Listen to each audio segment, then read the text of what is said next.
शिवजन्मापूर्वीच आपला महाराष्ट्र कसा आठवा तो काळ, आठवा ते दिवस, आठवा तो प्रसंग, आठवा तो इतिहास. हाच महाराष्ट्र पहुडला होता निश्चित निश्चित ग्लानी आल्यासारखा. नवथा कुणाला शिवधर्माचा अभिमान की नवथा कुणाला स्वराज्याचा स्वाभिमान. कसा तरी यवनांच्या पुढे मराठा दिन व्याकुला होता. कारण याच महाराष्ट्रावर वक्रदृष्टी पडली होती ती गदिमांची. निजामशाह, आदिलशाह, कुतुबशाह यांच्यासारख्या मातबल बादशांच्या जुलमी राजवटीपायी दहशतीखाली येथील रेतपुरती भरडली जात होती. हिंदूंच्या आया बहिणीच्या दिवसा ढवळ्यात हिंदूवर केव्हा अत्याचारच होत होते. हिंदूचं जबरदस्ती धर्मांतर केलं जायचं, हिंदूचा जबरदस्ती गुलाम बनविलं जायचं. मात्र होणाऱ्या अन्याला फोडणारा, होणाऱ्या अत्याचार रोखणारा मायचा लाल मायचा पुत्र अजून या मातीत जन्माला यायचा बाकी होता. अशा जुलमी राजवटीला कंटाळले त्या रयतेच्या मुखावाटे एकच सूर निनादू लागला. दार उघड बये, दार उघड, दार उघड बये, दार असं म्हणत येथील रयत आई भवानीकडे एकच मागणं मागू लागली. आम्हाला इथेच रक्षण करणारा, या मातीचं रक्षण करणारा, या मातीतील प्रत्येक मायलिकीचं देवदेवतांचं रक्षण करणारा असं एक तरी पुत्र तू या मातीसाठी जन्माला घाल. असं एक तरी पुत्र तू या मातीसाठी अर्पण कर. आणि अखेर आई भवानी त्या रेतीची साथ ऐकली. आई भवानीची कृपा दृष्टी झाली. तशी आई जिजाऊंची कूस उचली. आई जिजाऊंना दिवस केले. बघता बघता धकाधकीच्या काळात 9 महिने उलटले. तशी शहाजीराजांनी आई जिजाऊंची रवानगी सुखरूप म्हणजेच शिवनेरीवर केली. आणि 19 फेब्रुवारी 1630 रोजी शिवनेरीवर सगळी चौघडे वाजले. सगळी साखर वाटत फिरू लागली, एकमेकांचं तोडगोड करू लागली. कारण याच दिवशी शिवनेरीवर शत्रूचा काळ जन्मला होता. माझा राजा जन्मला होता. असा प्रत्येक घराघरात साजरा झाला माझ्या राजाचा जन्मोत्सव. मराठ्यांचं राज्य हिंदवी स्वराज्य होण्याची नांदी म्हणजेच शिवजन्म सोहळा होता. बघता बघता शिवराजे लहानाचे मोठे होते. जसजसे शिवराजे लहानाचे मोठे होत होते तसतसे त्यांच्यावर आई जिजाऊंचे संस्कार देखील तेवढेच वाढत होते. आई जिजाऊ त्यांना शौर्याच्या धैर्याच्या गोष्टी सांगायच्या, प्रभू रामचंद्रांच्या गोष्टी, प्रभू श्रीकृष्णांच्या गोष्टी. आणि मग घरात कधी रावसाहेब विचारायच्या, बाळराजे आपण बनाल का त्यासाठी प्रभू रामचंद्र, बाळराजे आपण बनाल का त्यासाठी प्रभू श्रीकृष्ण.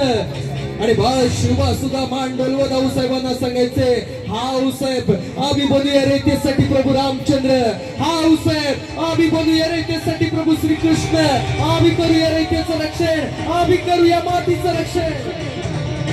आणि अशातच एके दिवशी बाळ शिवांच्या खेळण्या बागडण्याच्या वयात आऊसाहेबांनी एक लखलखती तलवार त्यांच्या हातात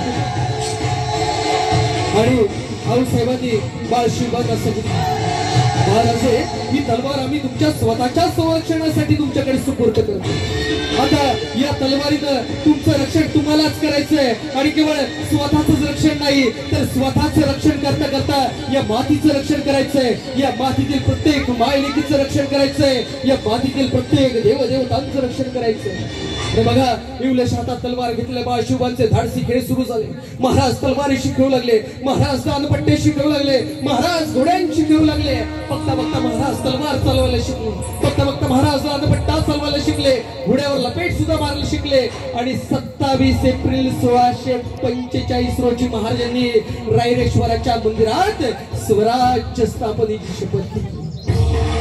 ही स्वराज्य स्थापनेची शपथ होताच या सह्याद्रीच्या दऱ्या खोऱ्यातून एक विजेचा लोट. त्या क्षणी जे झोपले होते ते खडकन जागे झाले, जे जागे होते ते उभे झाले, जे उभे होते ते चालते झाले. आणि त्या चालणाऱ्या प्रत्येकाच्या खांद्यावर स्वराज्याचे निशाण आले. हे राजमावी स्त्रींची इच्छा दौडू लागली, बोई फतेच्या शरण उडू लागले. आणि तब्बल 350 वर्षांतर पुन्हा एकदा या माझ्या महाराष्ट्रातलं तमाम माणूसबळ एकवटलं जाऊन तळ हातावर गर्दन पेलून ठामपणे उभं राहिलं. आणि हेच एकवटलेलं माणूसबळ या सह्याद्रीच्या दऱ्या खोऱ्यातून एखाद्या वादळासारखं गुंगावचं. एक स्वराज्याचा गमावलेला महाराज पुन्हा मिळू लागले. पण स्वराज्यावर आले जसं एक संकट बाजूला व्हायचं तसं लगेचच दुसरं संकट येऊन या स्वराज्यावर येऊन धडकायचं.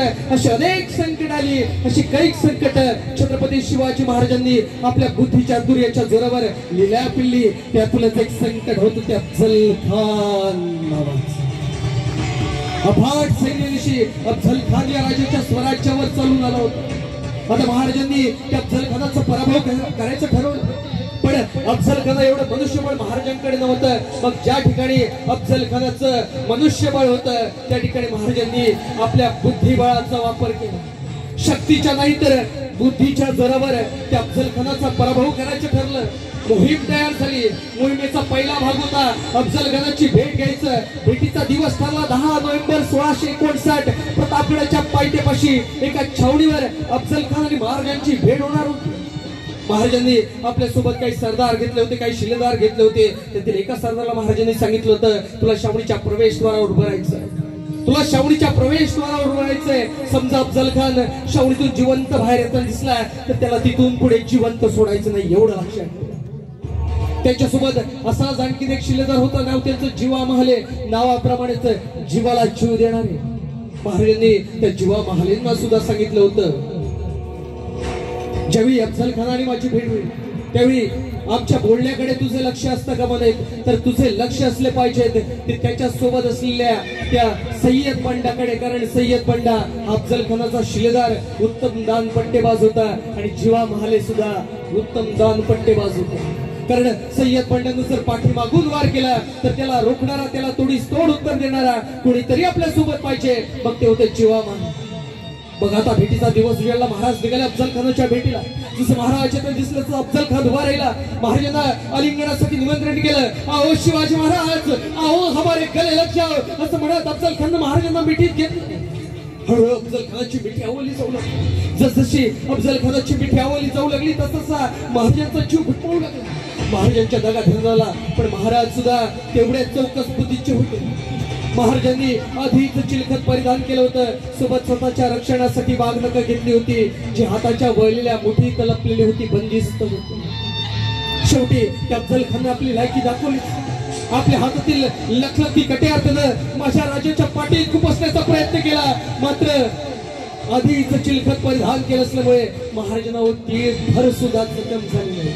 पण जशी महाराजांना दगेची खात्री झाली तशी महाराजांनी आपल्या हाताची ती वळलेली मूठ विस्पारली, तशी ती लखलखी वाघनखं बाहेर आली आणि तीच वाघनखं महाराजांनी त्या अफजल खानाच्या पोटावर फिरवली। अफजल खानाचा कोतळा बाहेर काढला। अफजल खान कडाडतोय, दगा दगा दगा। जसा अफजल खानाचा दगा शब्द त्या सय्यद बंडाच्या कानात पडला तसा सय्यद बंड आपल्या मालकाच्या खाल्लेल्या मिठाला जगला। त्याने आपल्या हातातील लखलखता दानपट्टा महाराजावरती मारण्यासाठी हवेत उचलला, मात्र आमच्या बाजूला असले जीवा महाले तेही आपल्या धन्याच्याच मिठाला सांगणार आहे। महाराजांनी जसं सांगितलं होतं तशी नजर होती ती फक्त आणि फक्त त्या सय्यद बंडाकडे आणि सय्यद बंडाच्या हातातील त्या लखलखत्या दानपट्ट्याकडे। जसा सय्यद बंडाचा हात महाराजावरती वार करण्यासाठी हवेत गेला, दक्षिणी बाजूला असलेल्या जीवा महाल्यांनी आपल्या हातातील त्या लखलखत्या दानपट्ट्याला त्या सय्यद बंडाचा हात हवेतच छाटला आणि माझ्या राजावर होणारा वार वाचवला। म्हणून इतिहासात सुवर्ण अक्षरांनी कोरून ठेवलं गेलं, होता शिवा म्हणून वाचला शिवा। रसिकांशी अनेक संकट छत्रपती शिवाजी महाराजांनी आपल्या अंगावर पेलले। अशी अफजल खानासारखे असंख्य वादळ या महाराष्ट्राच्या मातीवर येऊन धडकले, मात्र या महाराष्ट्राच्या मातीत जन्मलेलं असं एकमेव छत्रपती शिवाजी महाराज नावाचं वादळ या सगळ्या वादळांना पुरून उरलं। बोला प्रौढ प्रताप पुरंदर क्षत्रिय कुलावतांस सिंहासनाधीश्वर राजाधिराज योगीराज श्रीमंत श्री छत्रपती शिवाजी महाराज की। धन्यवाद रसिको। याच